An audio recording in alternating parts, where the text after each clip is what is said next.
حاضرین محترم اور جملہ خواتین و حضرات، 12 مہینے ہوتے ہیں، 12 مہینے اللہ رب العزت نے آقا کے میلاد کے لیے، حضور کی ولادت کے لیے نہ سردیوں میں سے کوئی مہینہ چنا، نہ گرمیوں کا مہینہ چنا۔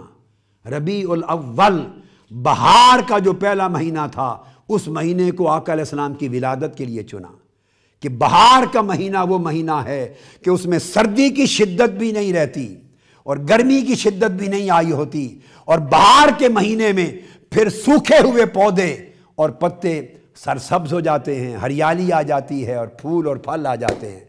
آقا علیہ السلام کے میلاد کے لیے ربیع الاول بہار کا پہلا مہینہ چننا 2 چیزوں کی علامت ہے کہ آقا علیہ السلام آنے والا نبی جو بہار کے مہینے میں پیدا ہوا، وہ بہار کی طبیعتیں دینا چاہتا ہے، وہ بہار پر مبنی دین دینا چاہتا ہے، وہ بہار والی شخصیتیں، سیرتیں پیدا کرنا چاہتا ہے جس میں نہ سردی کی شدت ہو، نہ گرمی کی شدت ہو، اور جس میں سوکھے ہوئے بھی ہریالے ہو جائیں اور سرسبز و شاداب ہو جائیں۔ لوگوں، اپنی طبیعت میں حضور کے میلاد ربیع الاول کے صدقے وہ ربیعیت پیدا کرو، ربیعیت پیدا کرو، ربیعیت پیدا کرو، وہ بہار پیدا کرو کہ جس بہار سے آپ کا من بھی خوشبوؤں سے مہک اٹھے اور باہر کا معاشرہ بھی آپ کے حسن اخلاق کی خوشبو سے مہک اٹھے۔ پھر اللہ رب العزت نے آقا علیہ السلام کے میلاد پاک کے مہینے میں، آپ کو معلوم ہے اس دور جاہلیت میں عربوں کا، مکہ کے کفار و مشرکین کا یہ وتیرہ تھا کہ اگر بیٹی پیدا ہوتی تو پیدا ہوتے ہی دفن کر دیتے، زندہ درگور کر دیتے، مار دیتے، زندہ دفن کر دیتے۔ بیٹا پیدا ہوتا تو زندہ رہتے۔ ایک وسیع پیمانے پر ظلم تھا بچیوں کے لیے، فیمیل سیکس کے لیے ظلم تھا، قتل و غارت گری تھی۔ ہر بچی پیدا ہوتے ہی مر جاتی، قبر میں دفن کر دی جاتی۔ اب اللہ رب العزت نے ایک تو بہار کا مہینہ چن کر ہمیں بہار جیسی سیرتیں، بہار جیسی شخصیتیں اور بہار جیسے دین کا عمل عطا کیا، اعتدال کی طبیعت کی طرف راغب کیا، میسج دیا۔ یہ میسج ہے میلاد کا۔ اور دوسرا، جس مہینے آقا علیہ السلام کی ولادت ہوئی، اس مہینے میں جتنے گھروں کے ہاں ڈیلیوریز ہوئی، جن کی اور جتنی عورتوں کے ہاں جتنے بچے پیدا ہوئے، اللہ رب العزت نے کسی ایک کے ہاں بھی بیٹی پیدا نہیں کی، سب کو بیٹے دیے۔ میلاد مصطفیٰ کے تصدق سے سب کو بیٹے دیے۔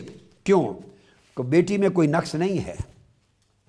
میں تو بیان کر چکا نا حدیث سے، بیٹیوں کو اللہ پاک نے بیٹوں سے بھی دوہری رحمت قرار دیا، اور آقا علیہ السلام کی حدیث نے، مگر کسی ایک گھر حضور کے میلاد کے مہینے میں، اور بعض سیرت نگاروں نے لکھا کہ میلاد کے سال میں، پورے سال میں 12 مہینے پورے جس سال میں آقا کی ولادت ہوئی، 12 مہینوں تک کسی کے گھر بیٹی نہیں ہوئی۔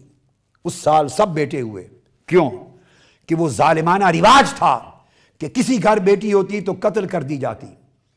اللہ پاک نہیں چاہتا تھا جس سال میں میرا حبیب مصطفیٰ کی ولادت ہو اس سال کسی کے گھر قتل ہو جائے، کسی بچی کا قتل ہو جائے، چونکہ رواج ظالمانہ تھا اور وہ باز نہیں رہ سکتے تھے، بچی ہوتی تو قتل ہو جاتی۔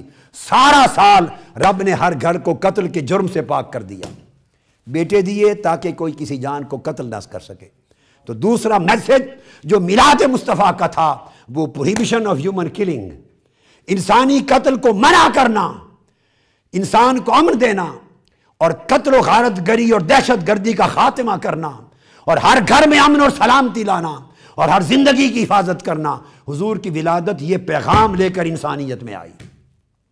اسلام سراسر انسانیت کے لیے امن ہے، حفاظت ہے، عافیت ہے، سلامتی ہے، اور اعتدال ہے، اور محبت ہے، اور سخاوت ہے، اور انعام ہے، اور رحمت ہے۔ اللہ پاک ہمارے حال پہ کرم فرمائے، اور آقا علیہ السلام کے اس میلاد کی رات ہمیں اپنی زندگیوں کو، سیرتوں کو، اور ہم سب کو اپنے پورے معاشرے کو حضور علیہ السلام کی سیرت طیبہ اور آپ کی سچے عشق اور محبت کے رنگ میں حضور کی سیرت کے مطابق ڈھالنے کی توفیق عطا کرے۔ عاشق وہ ہوتا ہے، محب وہ ہوتا ہے جو محبوب کے رنگ میں رنگا جائے، جو محبوب کے ڈھنگ میں رنگ جائے۔ اگر ہمیں آقا علیہ السلام سے سچا عشق اور محبت ہے تو حضور کی سیرت کا رنگ ہمیں اپنانا ہوگا، اسوہ محمدی کا ڈھنگ ہمیں اپنانا ہوگا، طرز عمل مصطفیٰ ہمیں اپنا طرز عمل بنانا ہوگا، اور ہمیں اس طرح کی زندگی کی طرف جانا ہوگا جو زندگی آقا ہمیں عطا کرنے کے لیے آئے تھے۔ لَقَدْ كَانَ لَكُمْ فِي رَسُولِ اللَّهِ أُسْوَةٌ حَسَنَةٌ کا سبق دے کر اللہ رب العزت ہمارے حال پہ کرم کرے، اور یہ میلاد اس سال پورے پاکستان کے لیے باعث خیر بنے، قتل و غارت گری کا خاتمہ ہو، انتہا پسندی کا خاتمہ ہو، کرپشن کا خاتمہ ہو، لوگوں کی حاجتوں اور ضروریات کو پوری کرنے کا فکر پیدا ہو، خیر کی تبدیلی کا سال بنے، فلاح کا سال بنے، اور امت مسلمہ کے لیے بھی ہر لحاظ سے خیر، فلاح اور کامیابی و کامرانی کا وقت آئے۔ والسلام علیکم ورحمۃ اللہ وبرکاتہ، وما علینا الا البلاغ۔ سب سے پہلے نئی ویڈیوز کو حاصل کرنے کے لیے شیخ الاسلام ڈاکٹر محمد طاہر القادری کے آفیشیل یوٹیوب چینل کو سبسکرائب کریں اور بیل آئیکن کلک کریں۔